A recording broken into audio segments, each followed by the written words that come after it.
আজ বাবাকে নিয়ে কিছু কথা বলবো। মনে আছে কি, আপনি যখন ছোট ছিলেন আপনাকে আনন্দ দেওয়ার জন্য নিজে বাচ্চা হয়ে যেতেন, আপনার সাথে খেলা করতেন।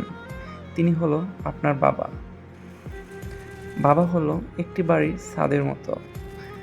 সে নিজে পড়ে সবসময় কিন্তু সন্তানদের ছায়া দেয়, কিন্তু মুখ ফুটে কখনোই কিছু বলে না।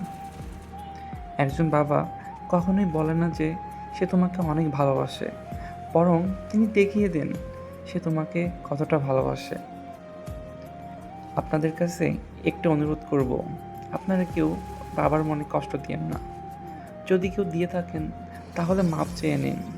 মনে রাখবেন, বাবা মার কাছে মাপ চাইলে কখনোই ছোট হবেন না, বরং মহান আল্লাহ তাআলা খুবই সন্তুষ্ট হবেন। বাবা মা অনেক বেশি খুশি হবেন। অবশেষে একটি কথাই বলতে চাই, কথাটি আমার বাবাকে কখনোই বলা হয়নি। যাদের দুনিয়াতে বাবা বেঁচে আছেন, একটিবার হলেও বাবাকে জড়িয়ে ধরে বলবেন, বাবা আমি তোমাকে অনেক বেশি ভালোবাসি।